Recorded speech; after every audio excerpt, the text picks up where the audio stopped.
Largest crowd in years marched through downtown, many to show their defiance against President Trump. Marianne Martinez walked with several of the protesters and begins our coverage from where it started in the Westlake district. The resistance to President Donald Trump takes over the May Day March. This is California. We don't build walls, we tear them down.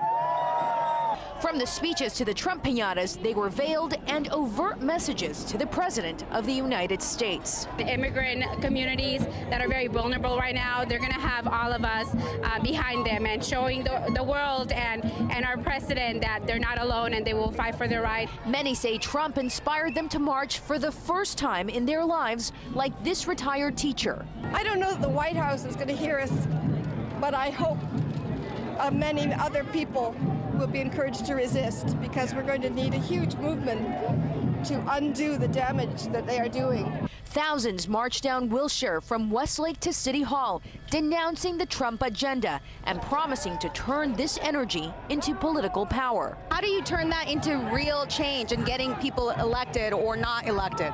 Well, we did it through independent movements. That's how we got the 8-hour day. That's how we got women the right to vote. That's how we ended slavery.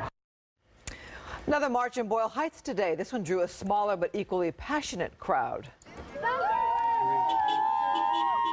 A couple of dozen people marched from Cesar Chavez Avenue and Evergreen Street to Mariachi Plaza. Their message was one of unity against raids being carried out by immigration and customs enforcement agents and police killings in Boyle Heights and across the country.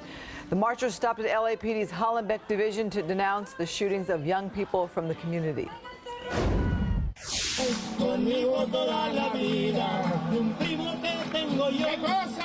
Music and more at a May Day march in Riverside. Thousands went from Fairmount Park to the Riverside Public Library. They carried signs supporting immigrants and the Sanctuary City movement. They also said they didn't want a border wall. The theme of the action was opposition to the threats posed by the Trump administration.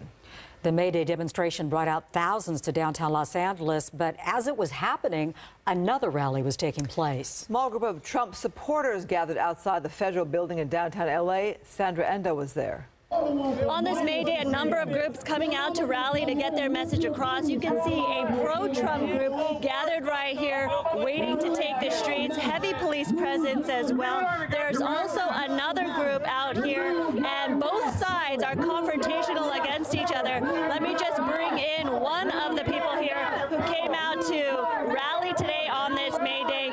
Tell me why you're out here. What's the message, and what are you wearing just to protest? I'm out here to protest the May Day, which is the birth of communism that Richard Marx created on May Day. That's the reason why I'm here. The other reason I'm here is because of these fools right here. Antifa, these are the same kinds of people that destroyed Berkeley.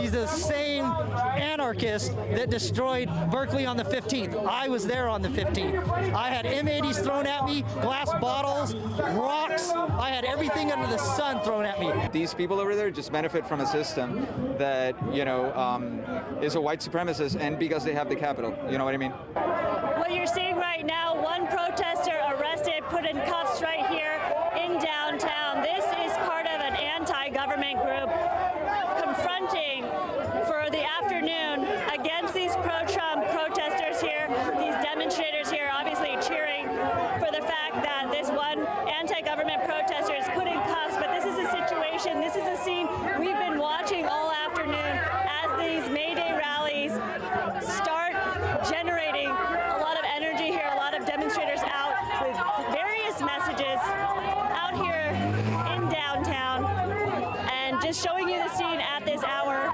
of one protester in cuffs for burning the American flag, and a lot of heavy presence here by police monitoring both sides here, and we will be monitoring the situation on Fox 11. The gunman who opened fire at a birthday pool